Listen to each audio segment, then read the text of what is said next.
안녕하세요. 투자쉽게 하자 김PB입니다. IMF보다 최악이라는 말은 괜히 나오는 게 아닙니다. 실제 IMF 이래 건설업의 역대급 줄도산이 시작됐습니다. 한 해에만 100만 명이 폐업을 하고 있고 건설업체도 1분기에만 무려 1000개의 회사가 무너졌습니다. 이 속도로 계속 건설사들이 무너진다면 조만간 한국은 IMF 그 이상의 위기가 올지도 모릅니다. 왜 그러냐면 첫 번째로 건설사가 부도하게 되면 연쇄 부도 위험으로 건설사뿐만 아니라 그 하청업체와 하도급업체, 자재업체, 노동자 수많은 이해관계자들이 어마어마한 피해를 보게 됩니다. 게다가 건설사에 돈을 대줬었던 금융기관들까지 큰 위험에 빠지게 되고 실제로 새마을금고가 역대급 적자를 기록한 이유도 여기에 있습니다. 뿐만 아니라 아파트에 투자를 했던 사람들도 손해를 보게 되는데 미분양도 크게 늘어나게 되고 부동산 시장도 붕괴되고 공사 중단과 입주 지연을 통해서 투자자들뿐만 아니라 직간접적인 이해관계를 갖고 있는 모든 사람들이 큰 손해를 보게 됩니다. 마지막으로 건설업은 노동 집약적 산업으로 고용 유발 효과가 매우 큰 산업입니다. 그래서 건설업이 무너진다라고 하는 것은 수많은 사람들의 일자리가 사라진다라는 걸 의미합니다. 그야말로 건설업이 붕괴되면 경제가 산산조각 나버리게 됩니다. 해서 오늘은 건설의 하청업체로 사업을 운영 중이신 구독자분의 사연을 들어보았습니다. 건설업에 관련된 분의 얘기를 들어봤기 때문에 이번에는 건설의 하청업체의 사연도 들어볼 필요가 있었는데 주변 사장님들이 전부 무너지고 있다는 말이 정말 충격적이었습니다. 안녕하세요. 간단하게 자기소개 한번 부탁드립니다. 40대 초반에 건설업에 종사하고 있는 정아무개라고 합니다. 건설업이라고 하면 구체적으로 어떤 일을 하고 계세요? 플랜트라고 해서 그 석유 화학을 다루는 회사들이 이제 장치 배관이에요. 거기에 이제 원자재 뭐 아니면 스팀 뭐 이런 게 가는 건데 좀 쉽게 설명하면은 아파트 단지에 가스 배관이 네. 있는데 그게 규모가 많이 큰 사이즈가 큰 배관이라고 생각하면 돼요. 금속 배관. 아 그러니까 이제 쉽게 말하면 석유 다루는 업체들 배관 쪽 사업을 하신다는 말씀이시죠? 그러면은 현재 그 건설업이나 그 배관 쪽이나 이 관련된 건설업 쪽 다 전반적으로 좀 분위기도 잘 아실 것 같은데 경제랑 밀접하게 관련이 있나요? 아무래도 원청이 건설사다 보니까 이쪽 회사들 자금 흐름이 좋지 않으면 일자리가 많이 없어요. 어. 그리고 글로벌 경제 쪽으로 보자면은 저희 그 자재들, 배관 파이프라든지 이런 게 국내 생산이 100%가 아니라 수입도 많이 해 와요. 수입을 해야만 하는 것들도 있고 그러다 보니까 이제 글로벌 경기가 안 좋으면은 그런 것들도 잘 안 들어와요. 그러다 보면은 아. 자재가 없으니까 공사가 딜레이되고 그러면은 일을 못 하죠. 딜레이되니까 일자리가 없어지니까 일하는 사람들은 이제 기다리고만 있는 거고 놀게 되는 거고. 그래서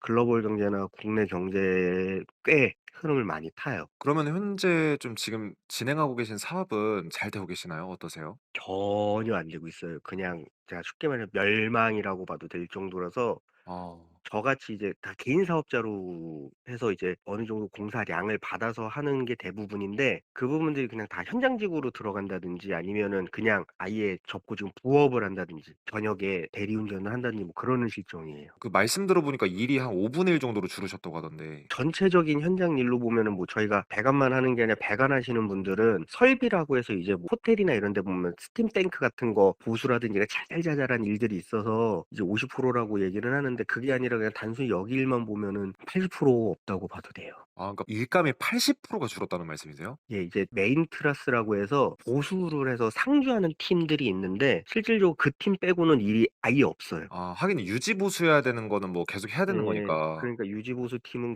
그래도 상주하는 팀이 있긴 한데 더 받지는 않고 있고 그 팀으로 유지하고 있는 상태에서 저희 말로는 정수라고 해서 이제 좀 크게 공장 가동을 정지해서 뭐 장비를 교체한다든지 또는 새로 신설을 한다든지 이런 건 그냥 거의 전무하다고 봐도 돼요.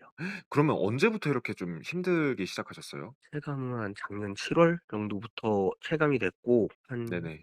11 월부터는 그냥 없었어요. 그냥 말 그대로 없었어요. 멸종했어요. 어. 그래서 제가 일하는 지역 외에 타 지역 막 울산 아니면 평택, 고덕 뭐 이런 데 계속 몇 달째 그냥 돌아다니고 있는 상황이에요. 그러면은 그 관련 업종분들 중에 건설을 포괄적으로 봤을 때 좀 잘 되시는 분들 사업체 사례는 없으세요? 한 분 있긴 한데 그분은 한 5년 전부터 좀 이제 제작만 하시는 분이셨어요. 이제 뭐 한 200평 정도 되는 이렇게 가건물식으로 제작이 돼 있으면 거기를 이제 빌려서 자재를 받아서 거기서 제작을 하거든요, 설치할 파이프들이나 이런 것들을. 네네네. 그런 걸 이제 그분은 5년 전부터 그냥 애초에 넘어가신 거였어요. 플랜트만이 아니라 이제 뭐 삼성 반도체 해외 배터리 공장에 들어가는 그런 파이프들을 제작하는 걸 미리 그때부터 하셨죠. 아 그러다 네네. 보니까 이제 어느 정도 납기일도 잘 맞추고 하니까 이제 그 회사들이 "믿을 수 있는 게 너희밖에 없다." 하면서 일감을 주다 보니까 지금같이 일 없는 때도 그래도 이 일감이 계속 있어요. 그러면은 좀 뭔가 '앞으로도 좀 힘들 것 같다.' 이렇게 생각하실 수 있는데 현 상황을 쪼끔 이겨내 보고자 어떻게 좀 노력을 해 보고 계세요? 그래도 이제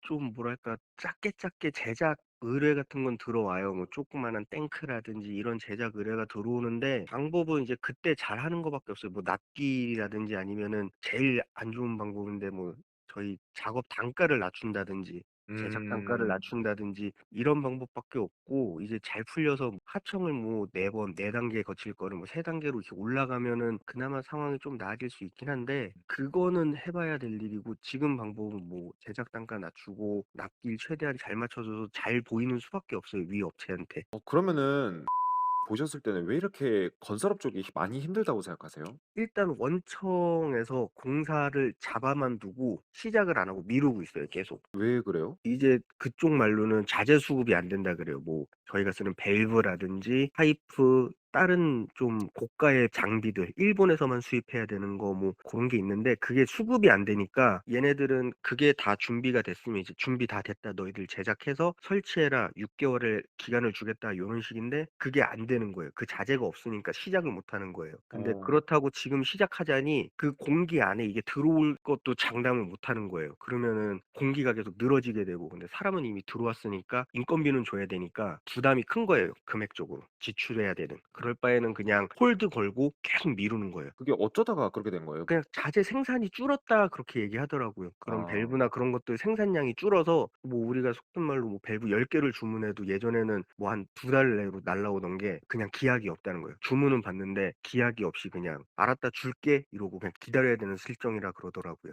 어쩌다 그렇게 됐을까요? 시작은 코로나 때부터였어요. 코로나 이전에는 정말 원활하게 돌아갔는데 현장이, 코로나 때부터 그렇게 회복을 못 했어요. 코로나 때 지나고 나서 쪼끔 나아지긴 했는데, 이제 뭐 우리 경제 지표나 그런 거 보면은 코로나 이후에 막 급등했다 그러고 있는데, 건설업은 사실상 그러진 못했어요. 제가 체감했을 어. 때는 삼성 반도체 쪽은 뭐 그때 이후로 잠깐 반짝 인원을 많이 투입하긴 했는데, 네네네. 삼성 반도체 쪽도 뭐 지금 말할 것도 없고요. 그때 뭐 5만 명씩 출근하던 사람이 지금 2만 명으로 줄었고, 그분들 뭐 잔업도 많이 하고 야근도 많이 하고 주말에도 쉬지 않고 일하던 분들이 지금은 하고 싶어도 주말에 일이 없어요. 잔업도 없고. 뭐 그런 어. 그 정도 실정이고, 뭐 삼성이 그러면 말 다 했죠. 말로는 한 6 월부터 삼성에서 이제 P2 다시 공사 들어가서 뭐 물량이 많아진다, 사람 많이 들어온다 그러는데, 네네. 건설업 하시는 분들은 항상 하는 얘기가 회사 문 앞에 들어가기 전까지는 절대 믿지 말라고. 우리가 현장에 들어가서 일 시작하기 전까지는 그 모를 일이라고. 언제 또 미뤄지고 이게 빠그라서 미끄덩하고 어떻게 될지 모르는 거니까 그냥 막 네. 그거만 기다려라 그러지 말라 그러더라고요. 그러면은 그 님이 느끼셨을 때 현재 우리나라 경제 상황이 어떤 상황인 것 같으세요? 얼마나 좀 나쁘다고 하면 얼마나 나쁜지 이런 것들 궁금해요, 의견이. 제일 가까웠을 때, 경제 안 좋았을 때가 코로나 때였잖아요. 지금 상황에 비하면 코로나 때는 아주 풍요로웠다고 볼 수 있어요. 근데 문제는 이게 끝이 아닌 것 같다는 느낌이 제일 절망적이에요. 더 아. 나빠질 길이 더 한참 남은 것 같은 게 밑바닥이 아직 더 보이니까 그게 좀 많이 힘들죠. 그러니까 이제 지금 힘들어서 사실은 내년에 잘 되면 그나마 다행인데 지금 힘든 게 오히려 더 심각해지거나 오래 갈 것 같다라는 이런 확신이 드신다는 거네요.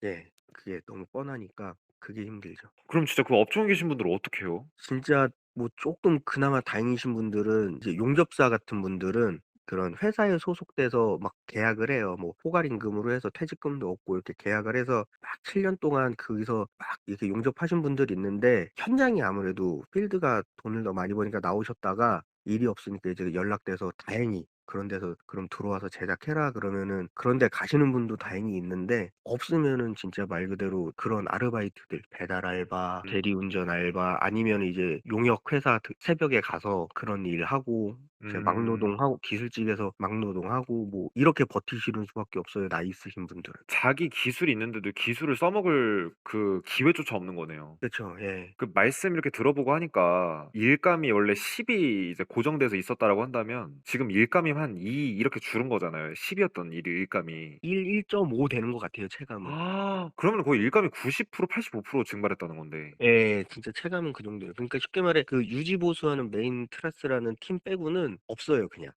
아무도 출근하는 사람이 없어요. 그 유화단지 쪽으로. 아이고. 네. 잘 알겠습니다. 마지막으로 구독자분들한테 그러면 한 말씀 부탁드리겠습니다. 제가 현장에서 제일 많이 듣기도 하고 하는 말이 포기하지 말라거든요. 아무리 실패를 해도 포기하지 않으면은 결국에는 성공으로 가는 그 지나가는 길이었을 뿐인데 포기를 하게 되면은 과정이 결과가 돼 버리거든요. 실패라는 과정이 결과가 돼 버리게 되니까 조금 늘어질 뿐, 걸음이 조금 늘어지고 쉬어갈 뿐이지 포기만 하지 마셔라. 절대로 삶에 있어서 포기하지 마셔라라는 말 드리고 싶고 그런 말밖에 드릴 게 없어요. 실패가 결과가 되지 않게 노력하셔라. 그리고 버티셔라. 아마 지금 현재로서는 그 말밖에는 없는 것 같아요. 방법이 또. 너무 좋은 말씀 감사드립니다. 예. 일이 80~90% 줄었다니 이건 정말 총체적 난국이죠. 흡사 IMF 터지기 직전과도 유사한 분위기가 아닐까 합니다. 여러분들은 어떻게 생각하시나요? 댓글로 여러분들의 생각을 남겨주세요. 그리고 자영업자 대표님들, 기업 임직원분들, 프리랜서 분들까지 경제 라디오에 제보해 주실 수 있는 사연을 꼭 제보 부탁드립니다. 고정 댓글 참고 부탁드릴게요.